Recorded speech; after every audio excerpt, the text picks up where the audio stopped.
রেনাফ্লক্স ভেট এটা একটা ইনজেকশন। ব্যাকটেরিয়াদের গবাদি পশুর অনেক রোগবালাই হয়ে থাকে, সেই রোগগুলোর সমাধান হিসাবে আমরা এই রেনাফ্লক্স ভেট ব্যবহার করতে পারি। ভিডিওটি সম্পূর্ণ দেখার আগে আমার চ্যানেলটা যারা নতুন তারা প্লিজ সাবস্ক্রাইব করে পাশে থাকা বেল আইকন অন করে দিবেন এরকমের প্রত্যেকটা ভিডিও পাওয়ার জন্য। বন্ধুরা, রেনাফ্লক্স ভেট কখন ব্যবহার করবেন?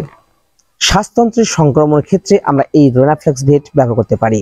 যেমন শীতকালে এটা বেশি হয়, গলা ফুলে যায় ঠান্ডা লাগার কারণে এবং গরু কষ্ট হয়, সেক্ষেত্রেও আমরা কিন্তু এই রেনাফ্লক্স ভেট ব্যবহার করতে পারি। মূত্রনালীর সংক্রমণ অনেক সময় হয়ে থাকে, সেক্ষেত্রেও আপনারা এই রেনাফ্লক্স ভেট ব্যবহার করতে পারেন। পরিপাকতন্ত্রের সংক্রমণ দূর করতেও রেনাফ্লক্স ভেট ব্যবহার করতে পারেন এবং ত্বক এবং হাড়ের গঠন সুন্দর রাখতে সেক্ষেত্রেও রেনাফ্লক্স ভেট ব্যবহার করতে পারেন।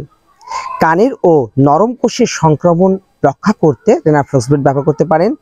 ওলানের সংক্রমণ সবচেয়ে বেশি হয়ে থাকে, এই ওলানের সংক্রমণ ব্যাকটেরিয়াজনিত রোগ হলে আপনারা রেনাফ্লক্স ভেট ব্যবহার করতে পারেন। যে বিষয়গুলা বলা হলো সবগুলো ক্ষেত্রেই রেনাফ্লক্স ভেট ব্যবহার করতে পারবেন। তবে মনে রাখবেন, মাত্রার প্রবৃদ্ধিটা যদি না জানেন জেনে নেবেন।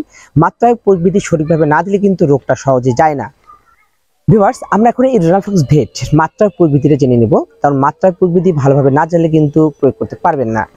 গরু মহিষ যদি আপনার থেকে থাকে তাহলে অবশ্যই 5 মিলিগ্রাম প্রত্যেক কেজির জন্য এবং 1 মিলিলিটার প্রতি 10 কেজি দৈহিক ওজনের জন্য দৈহিক একবার ব্যবহার করতে হবে, 3 থেকে 5 দিন ব্যবহার করতে হবে। তবে মনে রাখবেন, গর্ভবতী দুগ্ধবতী গাভীতে ব্যবহার করা যাবে না এই রেনাফ্লক্স ভেট। যদি আপনার গরু গর্ভবতী হয়ে থাকে 7 মাস, 8 মাস, 9 মাস কখনোই ব্যবহার করা যাবে না, সেটা 3 মাসে হোক না কেন।